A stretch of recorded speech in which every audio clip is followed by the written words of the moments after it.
മലയാളം അക്ഷരമാലയിൽ എത്ര അക്ഷരങ്ങളുണ്ട്? കൊച്ചിയിലെ ആളുകളുടെ പ്രതികരണം നമുക്കൊന്ന് കണ്ടാലോ. വന്നേ നമുക്ക് നോക്കാം. അക്ഷരം ഏത് എന്ന് ചോദിച്ചപ്പോഴും രസകരമായ പ്രതികരണമാണ് ലഭിച്ചത്. ആയിക്കോട്ടെ, ഇന്ന് നമുക്ക് ഇവിടെ തന്നെ കൂടാ. എല്ലാം അറിഞ്ഞിട്ട് തന്നെ കാര്യം. മലയാളം ഭാഷയിൽ എത്ര അക്ഷരം ഉണ്ടെന്ന് അറിയാമോ? 24. നിന്നോടൊന്നും പറഞ്ഞിട്ട് കാര്യമില്ല. നോ ഇൻഫർമേഷൻ, വിവരമില്ല. ഇത് ഏത് അക്ഷരം അറിയാമോ?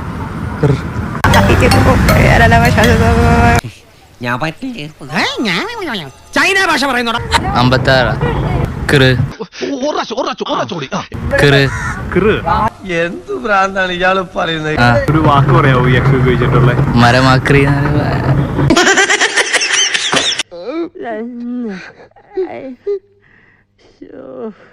മലയാളത്തിലെ കടുകെട്ടി വാക്കുകൾ നിങ്ങളെപ്പോലുള്ള മാനദണ്ഡമുള്ളവരോട് പറഞ്ഞിട്ട് എന്താ കാര്യം?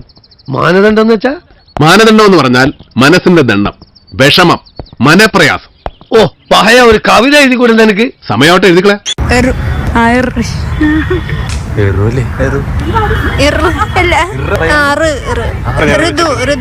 അയ്യോ കാണിലൊന്നും ഇനി രക്ഷയില്ല. തിന്ന ബിരിയാണി പോലും ദഹിച്ചു പോയി. 55 24 52 56 26. ഇംഗ്ലീഷിലെ നീ എന്തിനാ പഠിക്കണേ? ഫൈനൽ ഇയർ LLBക്ക്. അതല്ല ചോദിച്ചത്, നീ എന്തിനാ പഠിക്കണേന്ന്. നീ ഒന്നും പഠിച്ചിട്ട് ഒരു കാര്യമില്ല, വെറുതെ കോളേജിന്റെ പേര് കളയാനായിട്ട്. മലയാളത്തിൽ എത്ര അക്ഷരം ഉണ്ടായിരുന്നു? മലയാളം.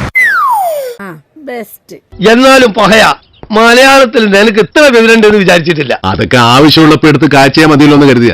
51 ഇത് നിങ്ങളിതിലിടൂലേ? ഇതൊന്നും വരുന്നില്ലല്ലേ? അതല്ലേ വേണ്ട വേണ്ടേ? 56.